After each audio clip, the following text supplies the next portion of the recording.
Hello everyone, knowledge hub में आपका स्वागत है। इस वीडियो के अंदर हम ह्यूमन रिसोर्स डेवलपमेंट के बारे में पढ़ेंगे।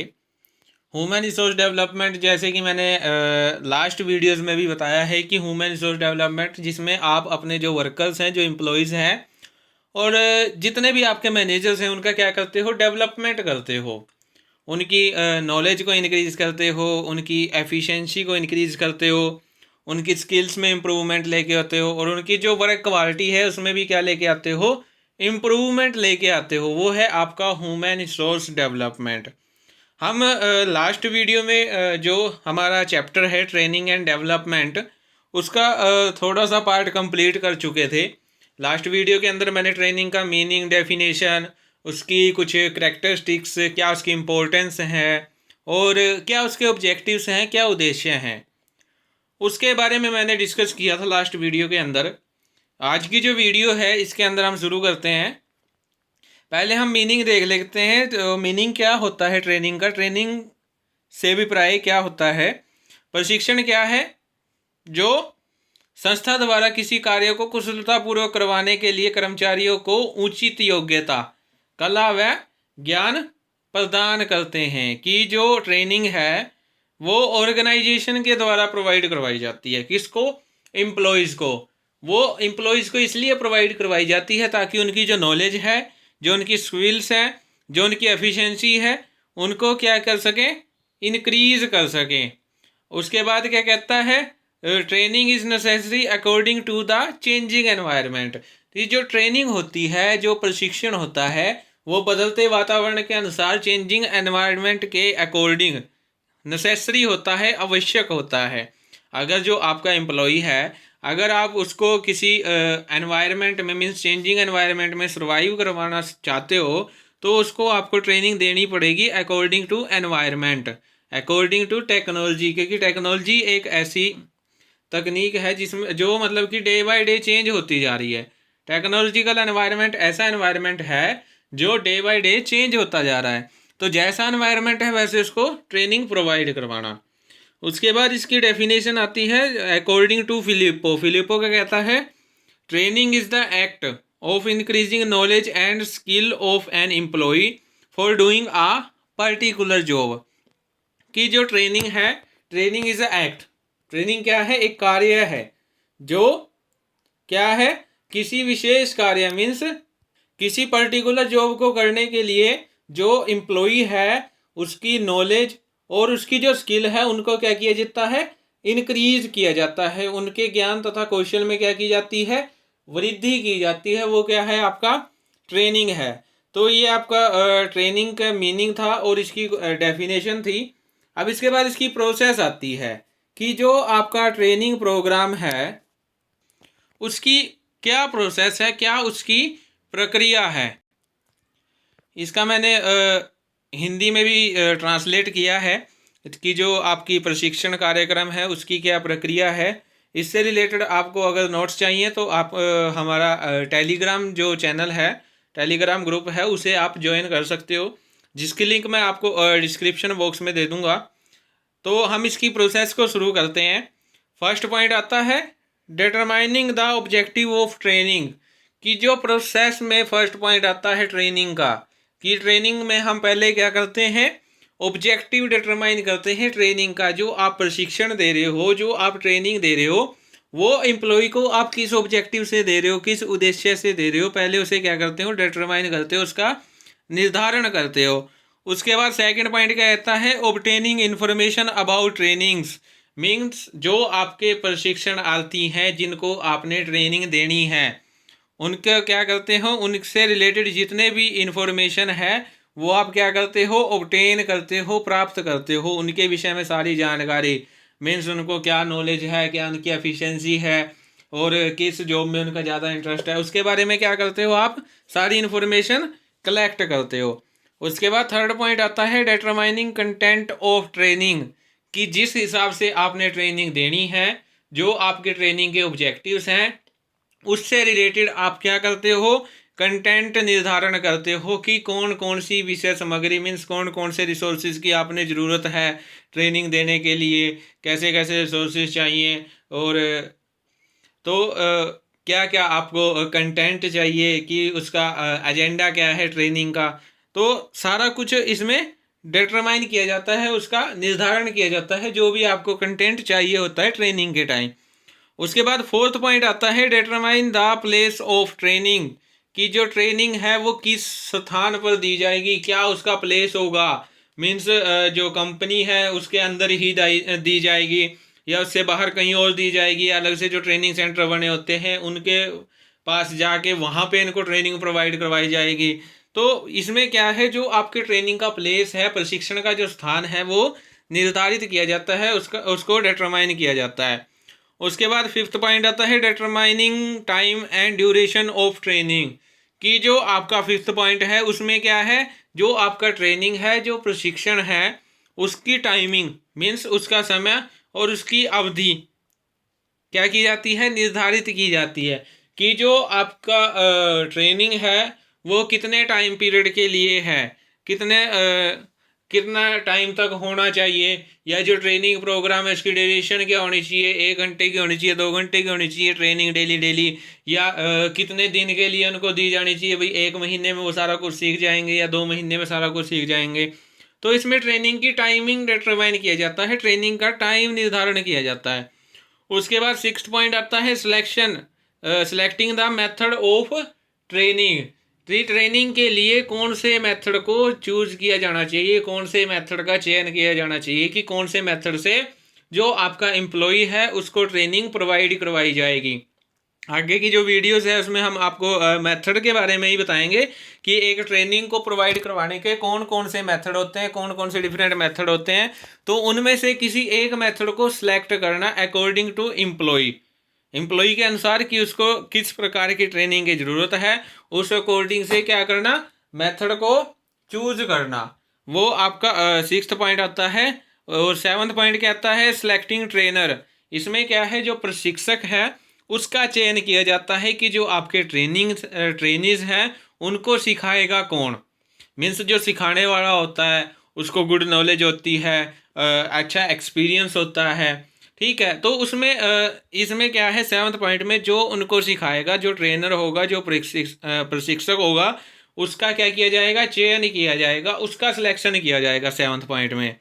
और एट्थ पॉइंट में क्या है, इम्प्लीमेंटिंग ट्रेनिंग प्रोग्राम, कि जो आपने ट्रेनिंग प्रोग्राम ऊपर सेलेक्ट किया है, मीन्स जो ऑब्जेक्टिव सेट किए हैं, इन्फॉर्मेशन कलेक्ट की है, कंटेंट बनाया है, जो प्लेस बनाया है, टाइम एंड ड्यूरेशन जो सेट की है, मेथड सेलेक्ट किया है, ट्रेनर को सिलेक्ट किया है, ये सब करने के बाद आपका ट्रेनिंग प्रोग्राम तैयार हो जाता है।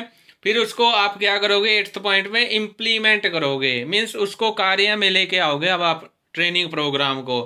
और जो नाइन्थ पॉइंट है वो लास्ट में क्या है, फीडबैक, यानी कि इवेल्युएटिंग द ट्रेनिंग प्रोग्राम, कि जो आपका ट्रेनिंग प्रोग्राम है उसको क्या करोगे, इवेल्युएट करोगे, उसका मूल्यांकन करोगे, कि जो आपका ट्रेनिंग प्रोग्राम है उसमें क्या कमी थी, क्या उसके प्लस पॉइंट थे, जो आपके एम्प्लॉयज़ हैं उनको क्या सिखाया गया, उन्होंने क्या सीखा, उनसे उनके व्यूज़ लोगे।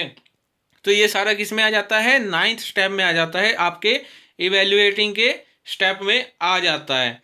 तो ये आपकी प्रोसेस है ट्रेनिंग प्रोग्राम की।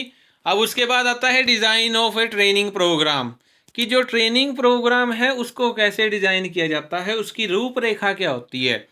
जिसमें फर्स्ट आता है रिस्पॉन्सिबिलिटी फॉर ट्रेनिंग, प्रशिक्षण के लिए उत्तरदायित्व।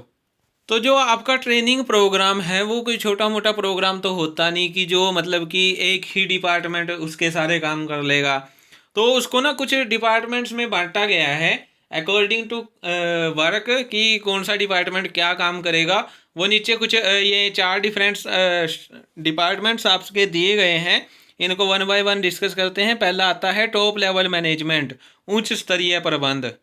तो फर्स्ट पॉइंट क्या है, आपका टॉप लेवल मैनेजमेंट ये कहता है कि जो आपका टॉप लेवल मैनेजमेंट है सबसे पहले उसे क्या करना चाहिए, जो ट्रेनिंग है उससे रिलेटेड पॉलिसीज बनानी चाहिए, नियम्स बनाने चाहिए, रूल रेगुलेशंस बनाने चाहिए। उससे रिलेटेड जो भी मतलब कि आपने प्रोग्राम सेट करने हैं वो उनको सेट करने चाहिए। और जो ट्रेनिंग है उससे रिलेटेड बजट कौन तैयार करता है, टॉप लेवल मैनेजमेंट तैयार करता है। उसके बाद सेकंड पॉइंट आता है पर्सनल डिपार्टमेंट, मीन्स सेवा वर्गीय विभाग।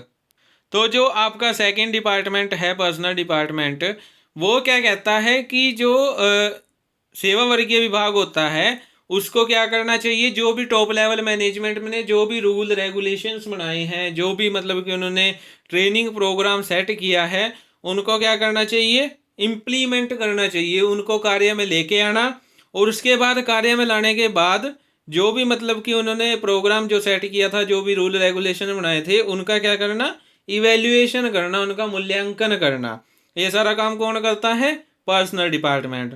उसके बाद सी पॉइंट क्या कहता है, लाइन सुपरवाइजर मीन्स रेखीय पर्यवेक्षक, कि जो रेखीय पर्यवेक्षक है उनको लाइन के अकॉर्डिंग मीन्स जिस जिस लाइन पे जो जो सुपरवाइजर है उनको अपने लाइन के अकॉर्डिंग क्या करना चाहिए, उन नीतियों को, जो भी पॉलिसीज तैयार की हैं, जो कार्य प्रोग्राम तैयार किए गए हैं, वो उनको अपनी लाइन पे जितने भी एम्प्लॉयज़ काम कर रहे हैं उनको क्या करवानी चाहिए, प्रोवाइड करवानी चाहिए। उसके बाद फोर्थ पॉइंट क्या कहता है, एम्प्लॉयज़, कि एम्प्लॉयज़ का क्या काम होता है, कि जो आपके एम्प्लॉयज़ हैं उनको जो पॉलिसीज़ बनाई गई हैं, जो प्रोग्राम बनाए गए हैं, उनको कार्य में लाने के बाद अपने सजेशंस देने चाहिए, अपने फीडबैक भी देना चाहिए कि इसमें क्या क्या और चेंज किया जा सकता है इसको अच्छा बनाने के लिए, और उन्हें क्या क्या उसमें अच्छा लगा। ये सारा कुछ काम कौन करता है, एम्प्लॉय करते हैं, क्योंकि वही बताएंगे ना कि क्या उनको अच्छा लगा क्या नहीं लगा। तो फीडबैक किससे ली जाती है, एम्प्लॉय से ली जाती है। उसके बाद सेकंड पॉइंट आता है selection and motivation of trainees, परीक्षार्थियों का चयन एवं अभिप्रेरणा। तो इसमें क्या है कि जो डिज़ाइन है ट्रेनिंग प्रोग्राम का, उसका सेकंड स्टेप क्या कहता है कि जो एम्प्लॉयज़ हैं उनमें से जो क्वालिफाइड एम्प्लॉयज़ हैं, जो एफिशिएंट एम्प्लॉयज़ हैं, जो नॉलेजेबल एम्प्लॉयज़ हैं, उनका क्या करना चाहिए, सिलेक्शन करना चाहिए। उनको मीन्स जैसे कि हमने पढ़ा था ना मेथड, क्वेश्चनेयर मेथड के द्वारा सिलेक्शन करना चाहिए, या इंटरव्यू मेथड के द्वारा उनको एम्प्लॉय का क्या करना चाहिए, सिलेक्शन करना चाहिए। वो उसके बाद उनको उनके बारे में जांच पड़ताल करनी चाहिए, उनकी नॉलेज क्या है, किस काम में उनका इंटरेस्ट है, उसके अकॉर्डिंग ही उनको क्या करना चाहिए, सिलेक्ट करना चाहिए, अगर वो आपकी ऑर्गेनाइजेशन में काम करने के योग्य हैं तो। अगर उनको सिलेक्शन कर लिया गया है तो उसके बाद उनको काम करने के लिए क्या करना चाहिए, मोटिवेशन करना चाहिए, उनको प्रॉपर तरीके से मोटिवेट करना चाहिए, सीखने के लिए उनको ट्रेनिंग देनी चाहिए। डिफरेंट वेज आपको यूज़ करने पड़ेंगे। अगर आपको लॉन्ग टाइम के लिए प्रॉफिट अर्न करना है तो आपको एफिशिएंट एम्प्लॉयज़ को सिलेक्ट करना होगा और उन्हें मोटिवेट करके कार्य पर लगाना होगा। उसके बाद थर्ड पॉइंट आता है प्रिपरेशन ऑफ ट्रेनर, प्रशिक्षक की तैयारी। कि थर्ड पॉइंट क्या कहता है कि जो एक ट्रेनिंग होती है उसमें जो इम्पोर्टेंट काम होता है वो ट्रेनर का होता है। तो जैसे हम मानते हैं ना, जैसे क्लास होती है, एक क्लास है, उसमें इम्पोर्टेंट रोल दो ही बंदों का होता है, एक जो आपका टीचर है और दूसरे जो आपके स्टूडेंट्स हैं। तो जो टीचर है वो भी क्या करता है, इम्पोर्टेंट रोल आपका प्ले करता है। अगर उसे कुछ आता होगा तभी तो वो स्टूडेंट को सिखाएगा। तो सेम काम इसमें है कि अगर आपका जो ट्रेनर है उसकी प्रिपरेशन अच्छी है, उसकी तैयारी अच्छी है, उसको पता है कि वो क्या सिखा सकता है ट्रेनर को, मीन्स जो आपका ट्रेनर है उसको पहले ही सारा कुछ सेट करके आना चाहिए कि उसको जो उसके ट्रेनीज है उसको क्या सिखाना है और किस तरीके से सिखाना है। तो ये सारा कुछ प्रिपरेशन कौन करता है, ट्रेनर करता है। उसके बाद फोर्थ पॉइंट क्या कहता है, ट्रेनिंग मटेरियल, प्रशिक्षण विषय सामग्री। ये फोर्थ पॉइंट क्या कहता है कि ट्रेनिंग के लिए जो भी आवश्यक विषय सामग्री है, जो भी कंटेंट चाहिए, जो भी मटेरियल चाहिए, वो सुपरवाइजर के द्वारा पहले से ही तैयार करनी चाहिए ट्रेनिंग देने से पहले, कि ट्रेनिंग में क्या क्या लगेगा, कौन कौन सी बुक की ज़रूरत है, कौन कौन सी केस स्टडी की ज़रूरत है, कौन से चार्ट की ज़रूरत है। तो ये जो सारा मटेरियल है ये सारा कौन प्रोवाइड करवाता है, करवाता ट्रेनर है, पर वो इसमें सुपरवाइजर की हेल्प लेता है कि क्योंकि जो ट्रेनर है वो सिखाने का काम करता है सिर्फ। उसको जो मतलब कि कंटेंट चाहिए होगा वो सारे जो ऑर्गेनाइजेशन के जो मतलब कि टॉप लेवल मैनेजमेंट के हैं या मिडिल लेवल मैनेजमेंट के हैं वो प्रोवाइड करवाएंगी कि उसको क्या क्या मटेरियल की ज़रूरत है। उसके बाद 5th पॉइंट आता है ट्रेनिंग पीरियड, प्रशिक्षण अवधि। इसमें क्या है कि प्रशिक्षण जो है, जो ट्रेनिंग है, उसका पीरियड सेट किया जाता है, उसकी टाइमिंग सेट की जाती है कि जो ट्रेनिंग है वो कब दी जाएगी। काम करने से पहले दी जाएगी या ऑन द जॉब दी जाएगी, मीन्स काम के साथ साथ दी जाएगी, या आफ्टर जॉब दी जाएगी, मीन्स काम के बाद दी जाएगी, और कितने समय के लिए दी जाएगी जिससे कि वो और भी अच्छा सीख सके। तो इसमें टाइमिंग वगैरह सारी सेट की जाती है। उसके बाद 6th पॉइंट आता है परफॉर्मेंस चेक, परफॉर्मेंस टेस्ट, निष्पादन प्रशिक्षण। इसमें क्या है, इसमें परफॉर्मेंस को टेस्ट किया जाता है। मीन्स जो आपके जो ट्रेनर होता है वो ट्रेनिस को कहता है कि वो जो अपना काम है, जो सीखने का काम है उनका, वो क्या करें, आराम आराम से सीखे, ताकि जो उनकी मिस्टेक्स हैं, जो उनकी गलतियां हैं, वो उनको क्या कर सके, सुधार सकें, जिससे कि वो और भी अच्छे से काम कर सके। इसमें क्या है, वो क्या करेंगे, और भी बेहतर तरीके से काम को सीखेंगे और अपनी गलतियों को धीरे धीरे ठीक करते जाएंगे। तो यहाँ पे जो ट्रेनिंग है वो आपकी समाप्त हो जाती है। और लास्ट स्टेप आपका आता है फॉलो अप, मीन्स जांच करना।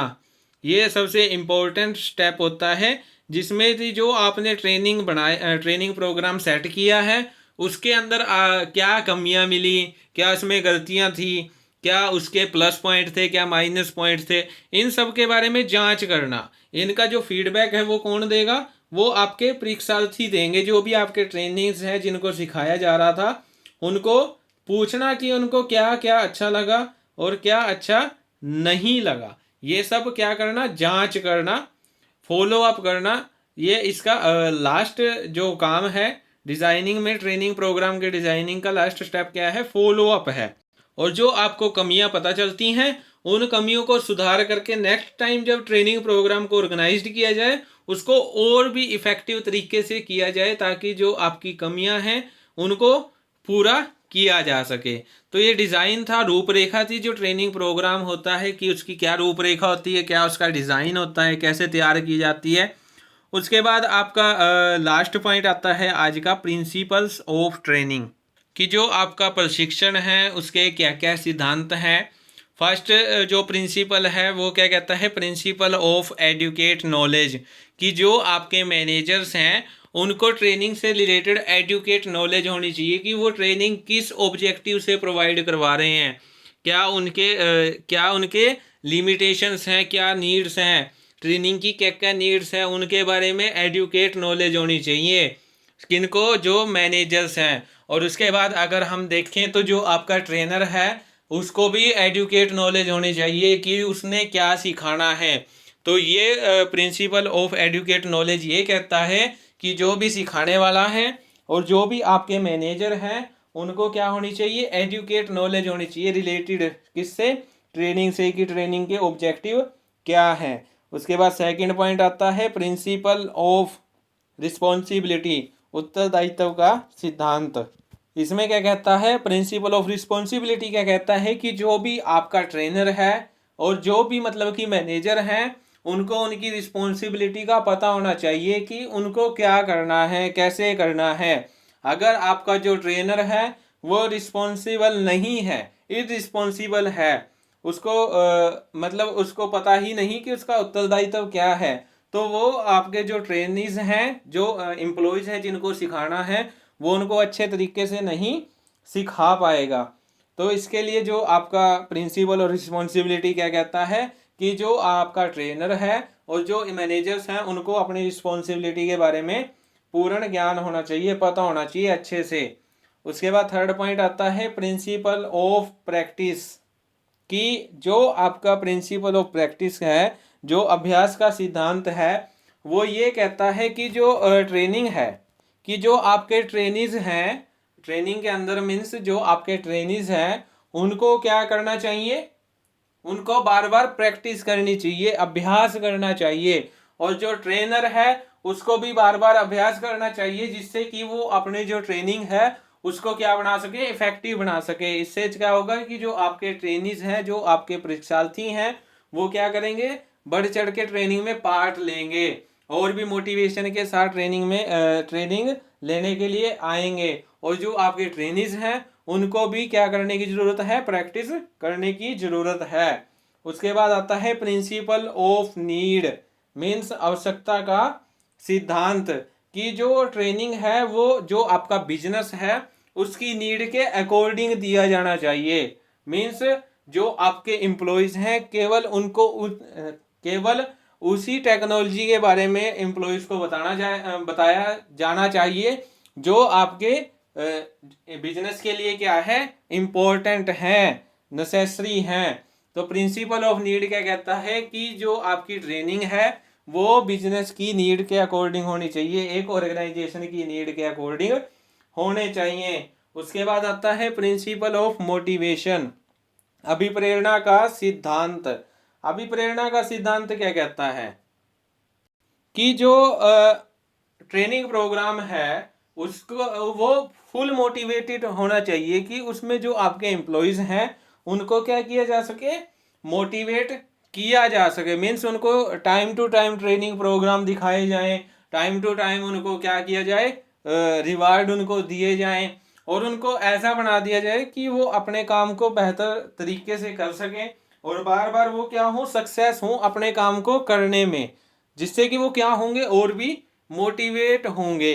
तो प्रिंसिपल ऑफ मोटिवेशन क्या कहता है कि जो आपका ट्रेनिंग प्रोग्राम है वो कैसा होना चाहिए, मोटिवेशन वाला होना चाहिए। जो आपके एम्प्लॉयज़ हैं उनको क्या करना चाहिए, मोटिवेट करना चाहिए।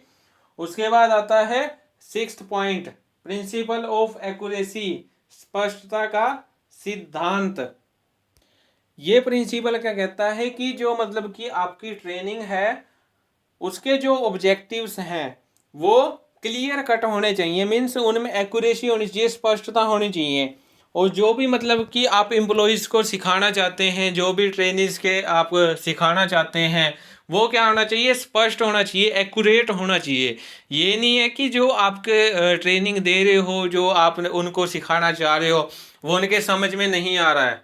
तो जो आपका ट्रेनिंग्स है, जो आपका ट्रेनर है, उसको ऐसा मेथड यूज़ करना चाहिए कि जो आपके एम्प्लॉई हैं, जो आपके ट्रेनिज हैं, वो आसानी से समझ सकें। तो प्रिंसिपल ऑफ एक्यूरेसी यही कहता है कि जो मतलब कि आपका ट्रेनिंग प्रोग्राम है वो क्या होना चाहिए, स्पष्ट होना चाहिए, एक्यूरेट होना चाहिए। जिस पर्टिकुलर जॉब के लिए वो सेट किया गया है उसी जॉब के बारे में उनको एक्यूरेट बताना चाहिए, स्पष्ट तरीके से बताना चाहिए। तो आज की जो वीडियो है इसके अंदर हमने ट्रेनिंग के बारे में किया, ट्रेनिंग का मीनिंग की, उसके डेफिनेशन की, उसके क्या क्या प्रोसेस होते हैं, प्रोसेस के डिफरेंट स्टेप्स होते हैं, ठीक है। उसके बाद हमने आपके जो डिज़ाइन है कि ट्रेनिंग प्रोग्राम का कैसे डिज़ाइन किया जाता है, क्या उसकी रूपरेखा होती है। उसके बाद लास्ट पॉइंट हमने किया प्रिंसिपल ऑफ ट्रेनिंग, कि जो आपका प्रशिक्षण है उसके क्या क्या सिद्धांत हो सकते हैं। तो आज की वीडियो में हम इतना ही करेंगे। अगर आपको जो ये वीडियोस हैं इससे रिलेटेड जो मैंने ये स्लाइड्स तैयार की हैं, जो नोट्स बनाए हैं, अगर ये आपको चाहिए तो मैंने डिस्क्रिप्शन बॉक्स में अपना टेलीग्राम जो ग्रुप है उसका लिंक दिया है। उसके अंदर मैंने सारे पीडीएफ्स आपको अवेलेबल करवाए हैं। तो आप डिस्क्रिप्शन बॉक्स में जाके वहाँ से जो लिंक है उसके अकॉर्डिंग आप क्या कर सकते हो, हमारे टेलीग्राम ग्रुप को ज्वाइन कर सकते हो। For more videos please like share and subscribe my YouTube channel. Thank you.